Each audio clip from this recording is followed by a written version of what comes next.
জঙ্গিপুরে সততার নজির 1 লক্ষ টাকা কুড়িয়ে ফেরালেন ট্রাফিক ওয়ার্ডেন। সততার উজ্জ্বল দৃষ্টান্ত ট্রাফিক ওয়ার্ডেন সাবির শেখের। এক ব্যবসায়ী 1 লক্ষ টাকা নিয়ে বেরিয়েছিলেন এবং সেতু পার হওয়ার সময় ব্যাগটি তার পকেট থেকে পড়ে যায় এবং সেই সময় ডিউটিতে সেতুর উপর দিয়ে যাচ্ছিলেন ট্রাফিক ওয়ার্ডেন। তার নজরে আসে এবং সেতুর মাঝখানে পড়ে থাকা কালো ক্যারি ব্যাগ। এরপরেই শুরু হয় তৎপরতা। ঘটনা ঘিরে প্রশংসার ঝড় গোটা এলাকায়।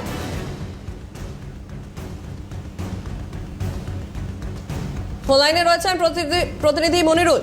মনিরুল, জঙ্গিপুরে সততার নজির।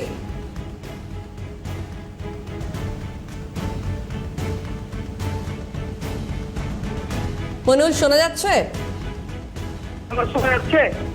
হ্যাঁ মনিরুল, শোনা যাচ্ছে, বলো।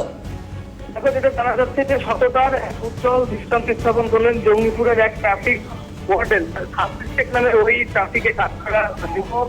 সে রাস্তার মধ্যে একটি কালো ক্যারি ব্যাগে 1 লক্ষ টাকার মতো কুড়িয়ে পায় এবং তারপরে কিন্তু সেই টাকা তিনি যে প্রকৃত মালিক তার হাতে ফেরত দেয়। যেটা স্থানীয় সূত্রে বা ওই প্রকৃত মালিকের পক্ষ থেকে জানানো হয়েছে যে মহাজনকে তার জন্য প্রায় 1 লক্ষ টাকা একটা কালো ক্যারি ব্যাগে করে পকেটের মধ্যে ভরে নিয়ে যাচ্ছিল এবং সেই সময় কিন্তু অসাবধানবশত তার সেই পকেট থেকে কিন্তু সে টাকার ক্যারি ব্যাগটি পড়ছে এবং তারপর যখন সে খোঁজাখুঁজি করে তার খোঁজ না হয় সে দ্বারস্থ হয় পুলিশের এবং তারপরেই কিন্তু মূলত ট্রাফিক ওয়ার্ডেনের পক্ষ থেকে তাকে জানানো হয় যে সে সেই টাকা কুড়িয়ে পেয়েছে এবং তারপর তাকে দেখে কিন্তু মূলত তার টাকা ফেরত দেওয়া হয় এবং ট্রাফিক ওয়ার্ডেনের অর্থাৎ এই সাবির শেখের এই যে দৃষ্টান্তমূলক কাজ অর্থাৎ এই কেউ 1 লক্ষ টাকা কুড়িয়ে পেয়েও কিন্তু সেই টাকা।